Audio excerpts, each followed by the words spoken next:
आप लोग के लिए बोर्ड एग्जाम के लिए ये चैप्टर तीसरा है मैथ का, दो चर वाला रैखिक समीकरण। दो चर वाला रैखिक समीकरण से अच्छा खासा ऑब्जेक्टिव प्रश्न पूछता है, जिसको हम लोग थ्योरी के रूप में यहाँ पर देख लेते हैं और ऑब्जेक्टिव क्वेश्चन इसको अगले वीडियो में करेंगे।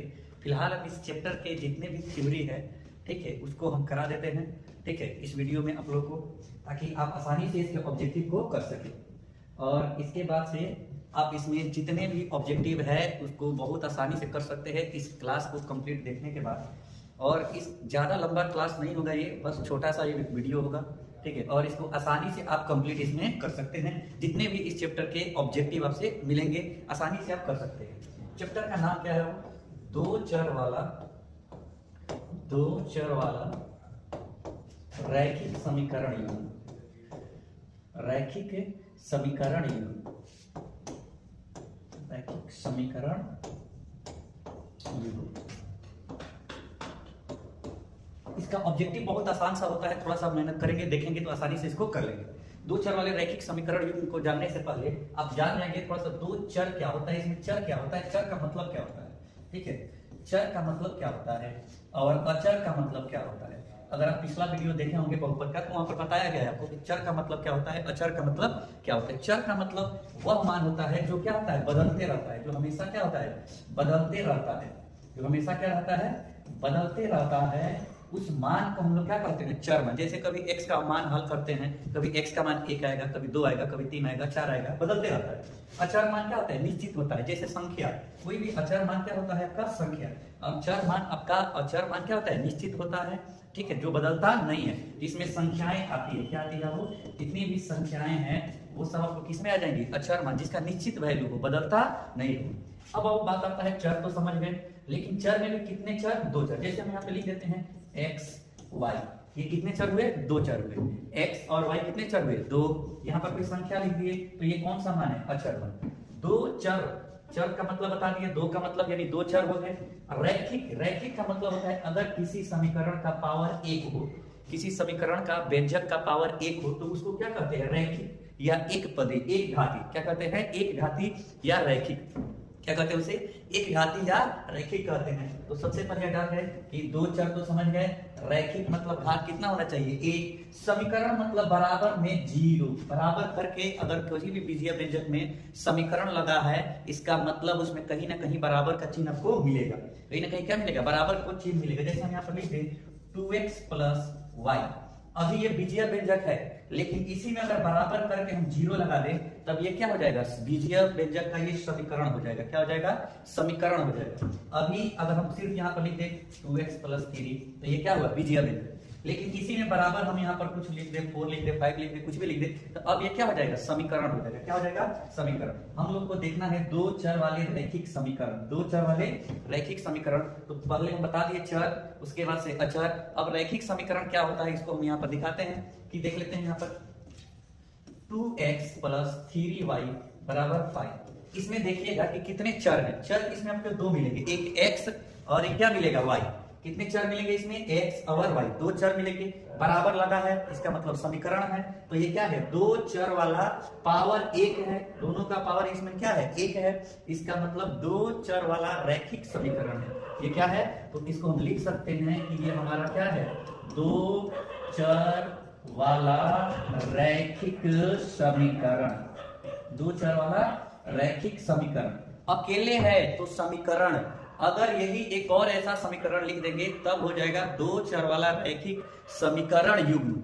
अभी अकेले है, सिर्फ एक ही समीकरण है, तो ये है दो चर वाला रैखिक समीकरण। अगर इसके साथ में एक और लिख दें हम यहाँ पर 3x + 4y, ठीक है, बराबर 4, तो अब ये दोनों को मिलाकर के एक साथ देखेंगे, तब ये यहाँ पर अगर एक और या तो हम दूसरा, इसको छोड़ करके एक दूसरा यहाँ समीकरण लिख दे कि 3x + 6y = 8। अब ये दोनों को अगर एक साथ में देखेंगे तब इसको बोलेंगे दो चर वाले रैखिक समीकरण युग्म। दो चर वाले रैखिक समीकरण युग्म, दो चर वाले रैखिक समीकरण युग्म, समझ गए। ये क्या है, दो चर वाला रैखिक समीकरण है, लेकिन ये जब दो को हो गया तो इसको बोलते हैं दो चर वाले रैखिक समीकरण युग्म। तो यहाँ पर देखेंगे अगर इसका मान का बात किया जाए, दो चर वाले रैखिक समीकरण के मान का बात किया जाए, तो इसके अनगिनत मान हो सकते हैं। x का मान अगर भरेंगे तो y का मान कुछ और निकलेगा, x का मान फिर दूसरा कुछ अलग मान रखेंगे तो y का मान कुछ और निकलेगा। तो एक दो चर वाले रैखिक समीकरण का मान का बात किया जाए तो इसके मान कितने होंगे? अनंत। कितने मान होंगे? अनंत। लेकिन अगर दो चर वाले रैखिक समीकरण युग्म का बात किया जाए, ठीक है, तो इसमें तीन तरह के हल होते हैं। कितने तरह के? तीन तरह के हल होते हैं। या तो एक हल होगा, या तो अनेक हल होगा।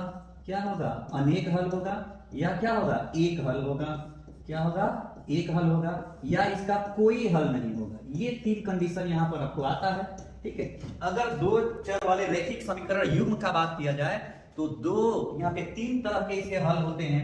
या तो इस समीकरण का, दोनों समीकरण का कोई एक हल निकलेगा, या एक से ज्यादा हल होगा, या तो कोई हल नहीं होगा। क्या होगा? कोई हल नहीं होगा। तो कब इसका कंडीशन क्या होता है? कब एक हल होगा, कब दो, कब एक से ज्यादा होगा यानी अनेक होगा, या कब इसका कोई हल नहीं होगा, एक भी हल नहीं होगा। इसको हम देखते हैं नेक्स्ट पेज पे, ठीक है, कि इसमें भी अगर जो हम यहाँ पे समीकरण लिखे थे एक बार यहाँ पे देख लेते हैं, या दूसरा समीकरण ले लेते हैं। हम यहाँ पे लिख देते हैं कि 3x + 2y = 5, 4x + 3y = 2। ये समीकरण ले लिए। इसको थोड़ा सा इसका व्यापक रूप का अगर बात किया जाए तो व्यापक रूप इसका कैसे लिखते हैं? a1x + b1y + c1 = 0, या a2x + b2y + c2 = क्या होता है? 0। इससे अगर तुलना करेंगे तो x का तुलना x से जब करेंगे तो a1 का मान हमारा क्या होगा? पहला वाला समीकरण में 3, तो a1 का मान क्या निकल जाएगा? 3। जब y का तुलना y से करेंगे, y का तुलना किससे करेंगे? y से, तो b1 का मान जो क्या हो जाएगा? 2। b1 का मान क्या हो जाएगा? 2। b1 का मान क्या हो जाएगा? 2। उसके बाद से यहाँ पर देख लेंगे, इस 5 को हम अगर इधर लाते हैं तो ये प्लस में इधर आएगा तो क्या हो जाएगा? माइनस में। तो c1 का तुलना अगर इससे करेंगे तो c1 का मान क्या हो जाएगा? इसको यहाँ पर ध्यान देंगे, ये प्लस में इधर आएगा तो क्या हो जाएगा? माइनस में। तो क्या हो जाएगा? -5। क्या हो जाएगा? इसी तरह से नीचे वाला मान भी निकाल लेंगे। x का तुलना जब x से करेंगे तो a2 का मान क्या हो जाएगा? a2 का मान कितना हो जाएगा आपका? 4। a2 का मान क्या हो जाएगा? 4। y का तुलना जब y से करेंगे तो b2 का मान कितना हो जाएगा? b2 का मान क्या हो जाएगा? 3। b2 का मान क्या हो जाएगा यहाँ पर? 3। और c2 देखेंगे यहाँ पर, ये दो बराबर के इधर है, बराबर के इधर लाएंगे तो ये प्लस में इधर आएगा तो माइनस में। तो c2 का मान क्या हो जाएगा? -2। ये a1 b1 c1 का मान निकाल सकते हैं। a2 b2 c2 का भी आप मान निकाल सकते हैं, आसानी से निकाल सकते हैं, ठीक है। अब कब इसका एक हल होगा, कब इसका अनेक हल होगा, और कब इसका कोई हल नहीं होगा? इसके लिए शर्त क्या है कि अगर a1/a2 ≠ b1/b2, अगर a1/a2 का मान निकाल रहे हैं, b1/b2 के मान के बराबर नहीं है, तो इसका मतलब होता है इसके एक हल होगा। क्या होगा? एक हल होगा। कब? जब a1/a2 ≠ b1/b2। तो जैसे मान निकालते हैं, a1 का मान कितना था? 3 बटा a2 का मान कितना है? 4। यहाँ पर देख लेते हैं, b1 का मान कितना है? 2। b1 का मान कितना है? 2। b2 का मान कितना है? 3। ये देख रहे हैं, जैसे हम अभी बता रहे थे कि जब भी अगर समीकरण में आपका a1/a2 ≠ b1/b2 हो, तो इस प्रकार के जो समीकरण के ग्राफ होंगे वो क्या होंगे? प्रतिच्छेदी होंगे। प्रतिच्छेदी मतलब हमेशा एक दूसरे को क्या करेंगे? काटेंगे। एक जगह ही वो काटेंगे और एक जगह काटेंगे, इसलिए इसके हल कितने हो जाएंगे? अद्वितीय हल मतलब क्या होता है? एक हल। इसलिए इसके हल कितने हो जाएंगे? एक हल। और इसको क्या कहते हैं? संगत, और क्या कहते हैं? अविरोधी। इसके बारे में एक ही बार आपको समझाते हैं कि संगत क्या है और अविरोधी क्या है। फिलहाल हम इसको यहाँ देखते हैं, a1/a2 = b1/b2 ≠ c1/c2 हो, तो इस प्रकार के जो ग्राफ होते हैं वो क्या होते हैं? समानांतर होते हैं। दोनों रेखाएं क्या होंगी? समानांतर होगी। जो आगे तो बढ़ेगी या पीछे भी जाएगी, लेकिन कभी एक दूसरे को काटेगी नहीं, एक दूसरे से कभी नहीं मिलेगी। तो वैसी रेखाएं को हम लोग क्या कहते हैं? समांतर रेखा। तो अगर अब उस समीकरण में a1/a2 b1/b2 के बराबर आ रहा है और c1/c2 के बराबर नहीं है, ऐसी समीकरण जो होंगी उसकी कोई हल नहीं होंगे, कोई हल नहीं होंगे, और उसको कहते हैं असंगत या विरोधी। असंगत या विरोधी। यहाँ है a1/a2 = b1/b2 = c1/c2। तीनों अगर बराबर हो तो ग्राफ आपका होगा समपाती। मतलब एक लाइन यहाँ खींचा गया है, ठीक है, बिल्कुल दूसरा लाइन भी क्या आएगा? वहीं पे आएगा। अब बताओ, शुरू से लेके अंत तक इसके साथ ही सटे हैं। ये संपाती है, एक लाइन के ऊपर दूसरा लाइन आ जाता है, उसी को क्या बोलते हैं? संपाती। तो ये इसके कितने हल हो जाएंगे? अनेक। किसके? इसके कितने हल हो जाएंगे? अनेक। यहाँ पर हम समझ लेते हैं संगत असंगत क्या होता है। संगत असंगत मतलब दो लाइन, जब भी समीकरण का युग्म होगा, जोड़ा होगा, तो उसका दो लाइन बनेगा, दो सरल रेखाएं बनेंगी। अब वो दो सरल रेखाएं या तो एक दूसरे को प्रतिच्छेद करे, या समानांतर हो, एक दूसरे के बिल्कुल ऊपर हो। अगर कहीं ना कहीं आपको प्रतिच्छेद कर रही है, यानी कहीं ना कहीं एक साथ मिल रही है, तो वैसे ग्राफ क्या होंगे, संगत होंगे। क्या होंगे, संगत। तो जब भी ये प्रतिच्छेदी होगी तो एक जगह यहाँ पर मिल रही है, एक जगह यहाँ पर क्या हो रही है, मिल रही है, इसीलिए इसको क्या बोलेंगे, संगत। यानी प्रतिच्छेदी ग्राफ जब भी होगा वो क्या होगा, संगत होगा। और संगत होने का कंडीशन क्या हो सकते हैं, a1/a2 not equal to b1/b2। उसके बाद से अविरोधी, संगत के बाद से असंगत समझ लीजिए, तब विरोधी अविरोधी समझते हैं। असंगत, असंगत मतलब ये बस जा रहा है लेकिन एक साथ कभी मिल नहीं पाएगा, बस जा रहा है, ठीक है, लेकिन एक साथ कभी मिल नहीं पाएगा। जैसे समांतर रेखा को जब भी आगे बढ़ाएंगे, ठीक है, या पीछे बढ़ाएंगे, तो ये कभी एक दूसरे को नहीं काटेगा, कभी एक दूसरे को नहीं काटेगा, इसलिए ये क्या है, असंगत है। क्या है, असंगत। संगत मतलब एक दूसरे को क्रॉस करे, काटे, कहीं ना कहीं इसके साथ मिले, टच करे, तब इसको हम क्या बोलेंगे, संगत। यहाँ पर देखते हैं, यहाँ पर देखिएगा, इसमें संपाती बिल्कुल उसी पर है, शुरू से लेकर अंत तक साथ ही है, ठीक है, शुरू से लेकर अंत तक साथ ही में है, तो ये क्या है, संपाती यानी संगत। ये भी क्या हो जाएगा आपका, संगत। ये तो शुरू से लेकर अंत तक साथ में ही है। संपाती है मतलब क्या, एक दूसरे के ऊपर है, शुरू से लेकर अंत तक क्या है, साथ में ही है, तो ये क्या है, संगत है। क्या है, संगत है। तो संगत देखिए कौन कौन, जहां कहीं ना कहीं मिल रहा है वो क्या है, संगत है। ये एक जगह मिल रहा है, संगत है। ये शुरू से लेकर अंत तक मिल रहा है, ये भी क्या है, संगत है। लेकिन ये कहीं नहीं मिल रहा है एक दूसरे को, तो ये क्या है, असंगत है। तो समांतर रेखा असंगत होगा, प्रतिच्छेदी रेखा संगत होगा, संपाती रेखा संगत होगा, संपाती रेखा भी क्या होगा, संगत होगा। अब बात आता है विरोधी, अविरोधी और आश्रित। विरोधी, अविरोधी और आश्रित। विरोधी, विरोधी क्या है कि विरोधी क्या है, जब आगे जाए या पीछे जाए कभी एक दूसरे से न मिले। विरोधी कभी एक दूसरे से नहीं मिलते हैं, ठीक है, विरोधी का मेल नहीं होता है, ठीक है। तो विरोधी ध्यान रखेंगे, विरोधी कभी आपका मेल नहीं करेगा आपसे, एकदम बस साथ ही जाएगा, यहाँ यहाँ जा रहा है, आ रहा है, रेखाएं आगे बढ़ेंगी, पीछे जाएंगी, लेकिन मिलेगी नहीं। जब मिलेगी नहीं तो क्या है, विरोधी है, कभी मिलेगी नहीं। अविरोधी, कहीं ना कहीं आपसे मिल जा रही है, तो वो क्या हो जाएगा, अविरोधी। वो ग्राफ क्या हो जाएगा, अविरोधी हो जाएगा। ये तो शुरू से ही मिल के चल रहा है, एकदम साथ ही में है, चल रहा है, तो इसको क्या बोलते हैं, आश्रित। क्या बोलते हैं, आश्रित। तो विरोधी, विरोधी कभी भी मेल नहीं होता है विरोधी का, इसलिए ध्यान रखिए, कभी मेल नहीं होता है। तो समांतर रेखा का भी कभी मेल नहीं होता है, इसीलिए क्या है, विरोधी। ये एक जगह मिल रहा है तो ये क्या है, अविरोधी, कहीं ना कहीं एक जगह मिल रहा है। ये तो शुरू से लेके साथ ही है, ठीक है, साथ ही मिलके चल रहा है, तो इसीलिए इसको क्या बोल दिया गया है, आश्रित। क्या बोल दिया गया है, आश्रित। पिछला आपको एग्जांपल यहाँ पर दिए थे, ठीक है, यहाँ पर एक है हल के लिए, इसी को अद्वितीय हल भी बोलते हैं, इसी को क्या बोलते हैं, अद्वितीय हल भी बोलते हैं। यहाँ पर एक एग्जांपल हम दे देते हैं तीनों का, देख लीजिए यहाँ पर, ठीक है। जैसे हम यहाँ पर लिख दिया हो 2x, क्या लिखते, 2x + 3y - 4 = 0। फिर हम यहाँ लिख देते हैं 4x + 6y - 8 = 0।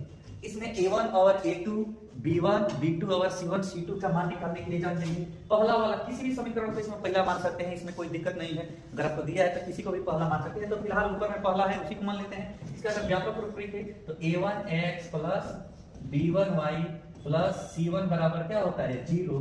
यहाँ पर क्या लिखते, a2x + b2y + c2 बराबर क्या होता है, 0। तुलना कर लेंगे, इसमें एक एक करके मान निकल जाएगा। पहला वाला का x से x का तुलना होगा तो a1 का मान क्या हो जाएगा, 2।